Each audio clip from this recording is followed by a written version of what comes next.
Behind my shield!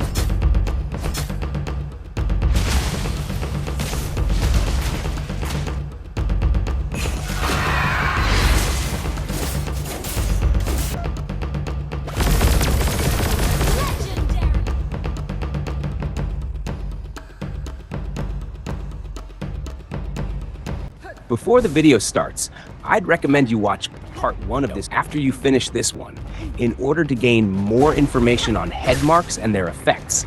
I'll leave the link in the description, and with that, let's get into the video. Head mark number 1, Sticky Mark.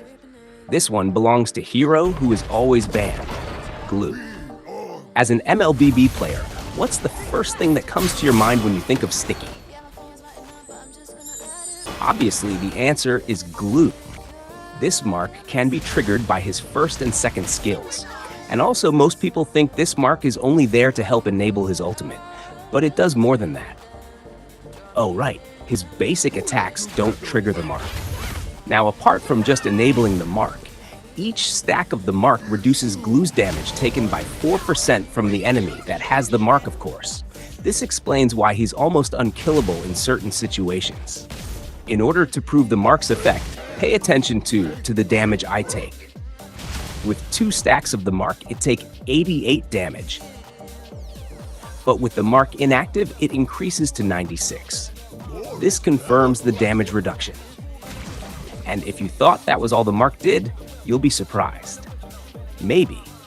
Each stack of this mark also reduces enemy movement speed by 4%.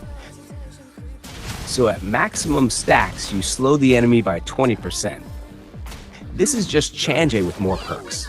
Imagine how broken this would be if Ice Queen's wand was part of Gloo's build. Head mark number 2, Amino Habakiri. This head mark belongs to Hayabusa's secret love interest Hanzo.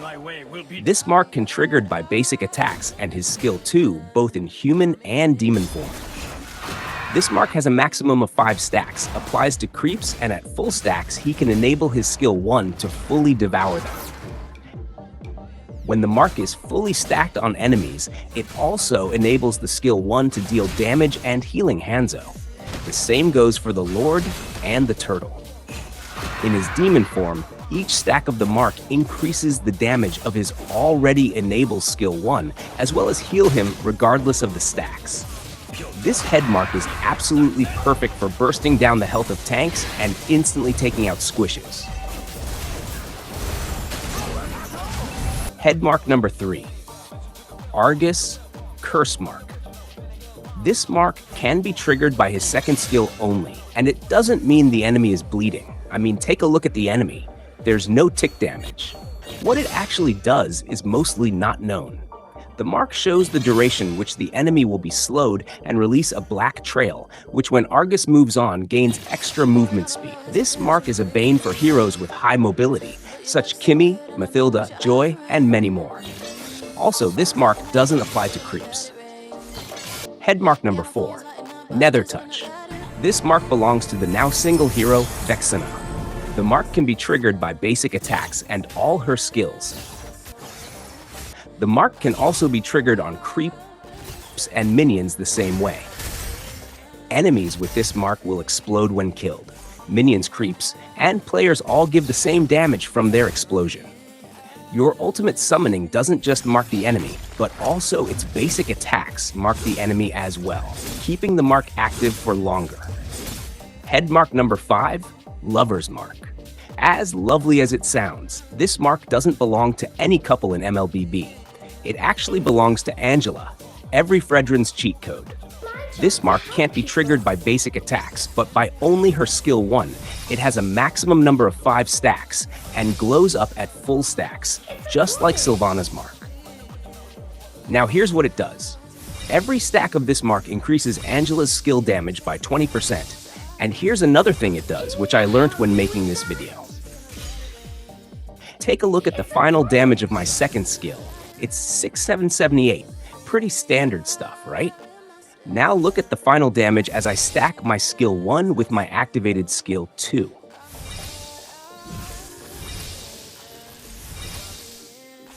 Did you catch that?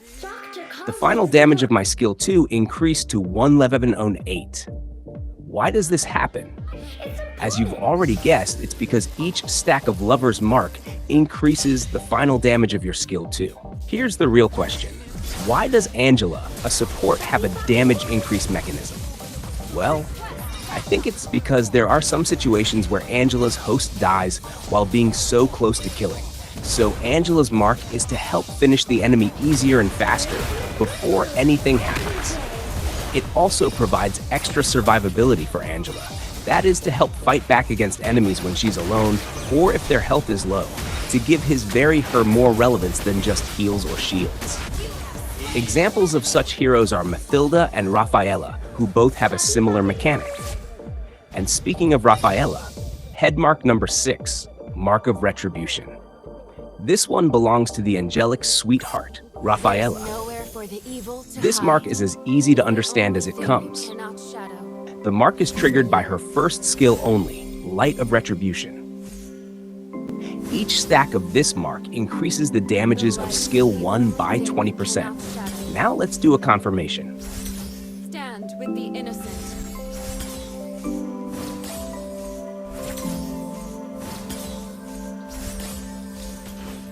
Yep, that's it. Head mark number 7, Mark of the King. This one belongs every mobility hero's nightmare, Minsitthar. A lot of you guys were wondering about this one, so let's get into it. The mark can be triggered by basic attacks and all of Minsithar's skills. It has a maximum stacks of 5, does quiet a package of things. So, does it do? After reaching full stacks, the next basic attack, Heals, stuns the enemy and deals extra damage. Here's an additional feature from the passive. Right now, the damage dealt is 494 and the healing is 688. Now when we buy some HP item, the healing increases to 185, which increases to 765. That's because his passive damage and passive healing is based off HP. So basically, more HP gives higher damage and higher healing. Here are some things to note. Just because his healing and damage are HP based doesn't mean the stun time is also HP based. Secondly, you can't continuously mark an enemy after triggering the effect. The passive trigger has a 6-second cooldown. You can identify the cooldown by looking at the ring below the enemy, although it's a little difficult to catch in some cases. Thirdly, don't make Minsitthar a tank. Just because his healing and damage from his passive is based off HP doesn't mean you should build him as a tank, because you'll be sacrificing crucial damage and attack speed. His normal builds are able to stack his marks faster and provide more healing than the tank build would. So just take one of the global builds and be on your way. You can try tank Minsitthar in Classic if you want. Head mark number 8, Violet Mark, Requiem Petals. This belongs to the ever so beautiful flower, Guinevere. This time I'm going to show what the mark does before giving the details. After 3 stacks, which is the max stacks for the mark. After fully stacking the mark, your ultimate can knock enemies airborne, but without fully stacking the mark, your ultimate on its own can't knock them airborne. The kicker about all this is that Gin does 25% extra damage to airborne enemies. This makes her pair up perfectly with heroes such as Minotaur, Mathilda, and Atlas. Now here's ways to trigger the mark. You can use your second skill, the enhanced basic attack when the red bar is full, skill 1, and even the Guinevere's second skill's clone. Yep, it deals damage and marks the enemy.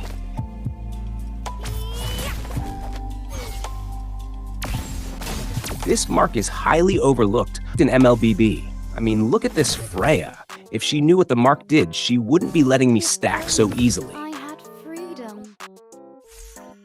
Here's a Guinevere combo for extra damage. Head mark number 9, Chase Fate. This one is pretty straightforward, so I won't spend much on it. It belongs to the never seen anymore in matches, Aldous. His mark can be triggered by activating his ultimate, which he gets vision of the enemies for a certain amount of time. After selecting an enemy, the mark then becomes a target. It must be noted that targeted enemies can't fully recall back to the base. That's it for Aldous. Chase fate.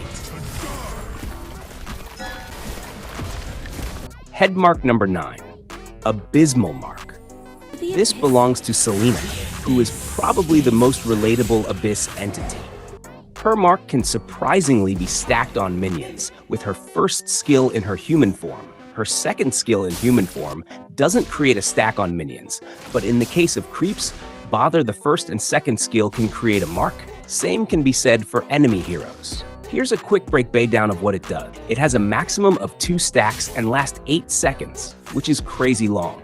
It also increases the damage of all skills in the demon form, and resets the cooldown of the demon form skill too, but be aware of the consumption.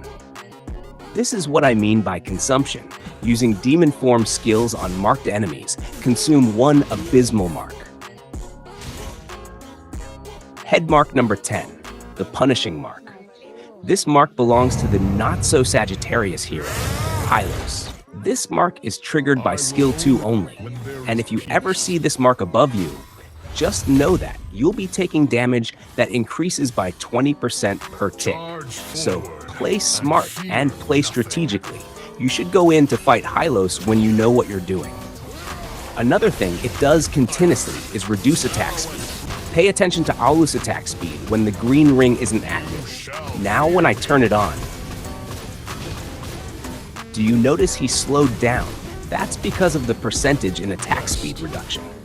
This is great against attack speed heroes, such as Zilong, Aulus, Argus, and some marksmen, and it also reduces movement speed continuously, just like the attack speed.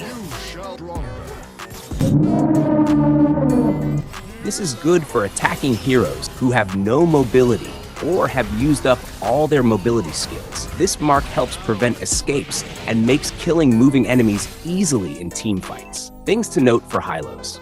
Unlike Angela or Hanzo's, Hylos' marks actually stacks, just that the mark above doesn't show it visually, it just glows. Hylos mark has a maximum of 8 stacks for damage, slow in attack speed and movement. And finally, every upgrade for skill 2 increases the impact of its effects.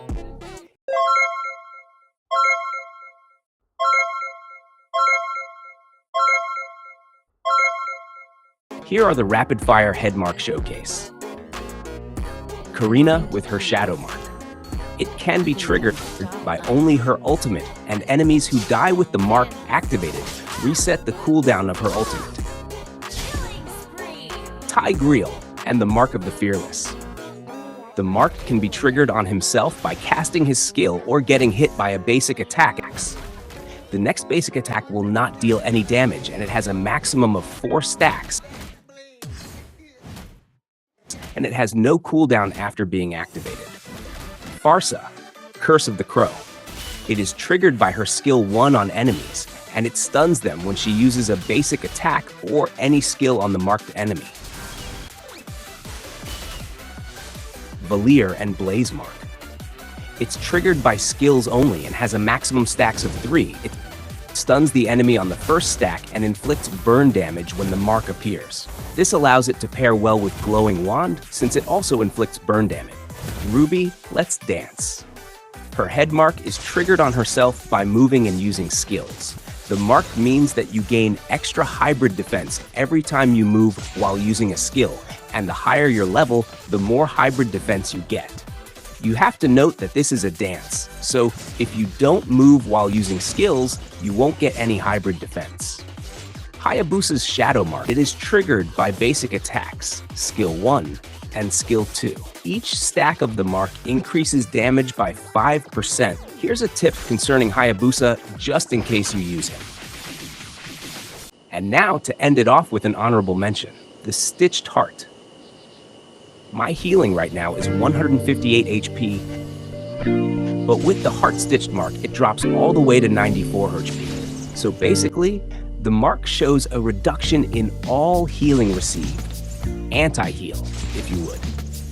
Dominance Ice, Glowing Wand, and Sea Halberd are all anti-heal items, with Baxia being the anti-heal hero with his passive mark.